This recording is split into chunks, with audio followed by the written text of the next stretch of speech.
نحمده ونصلي ونسلم على رسوله الكريم أما بعد فأعوذ بالله من الشيطان الرجيم بسم الله الرحمن الرحيم سبحان الذي أسرى بعبده ليلا من المسجد الحرام إلى المسجد الأقصى الذي باركنا حوله لنريه من آياتنا إنه هو السميع البصير صدق الله العظيم.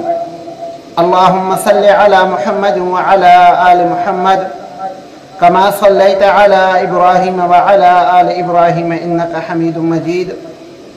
اللهم بارك على محمد وعلى آل محمد كما باركت على إبراهيم وعلى آل إبراهيم إنك حميد مجيد. معزز سامعین اکرام، آج 21 رجب ہے۔ 27 رجب کو مبینہ طور پر اللہ رب العالمین نے پاک پیغمبر صلی اللہ علیہ وآلہ وسلم کو ایک معجزہ عطا فرمایا تھا جس کو سفر معراج کہتے ہیں۔ انشاءاللہ معراج کے متعلق موقع کی مناسبت سے آج گفتگو ہوگی۔ علماء نے اور محدثین نے ایک بات لکھی ہے کہ رجب کی 27 تاریخ کو ہی واقعہ معراج ہوا تھا۔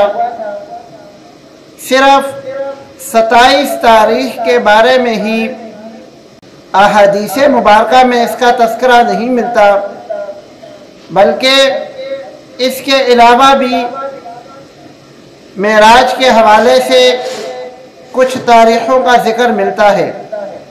معراج کے حوالے سے کہ پاک پیغمبر صلی اللہ علیہ وآلہ وسلم نے معراج 2 دفعہ کی یا 1 دفعہ کی، تو جمہور محدثین، محققین اور مفسرین اس بات پر اتفاق کرتے ہیں کہ پاک پیغمبر صلی اللہ علیہ وآلہ وسلم نے سفر معراج 1 دفعہ ہی کیا تھا، 2 دفعہ نہیں کیا تھا۔ کچھ لوگوں کی طرف سے یہ بات بیان کی جاتی ہے کہ آپ صلی اللہ علیہ وآلہ وسلم نے یہ جو معراج کا سفر کیا ہے یہ روحانی ہے، جسمانی نہیں، تو یہ بات بھی غلط ہے۔ آپ صلی اللہ علیہ وآلہ وسلم کا یہ جو معراج کا سفر ہے یہ آپ صلی اللہ علیہ وآلہ وسلم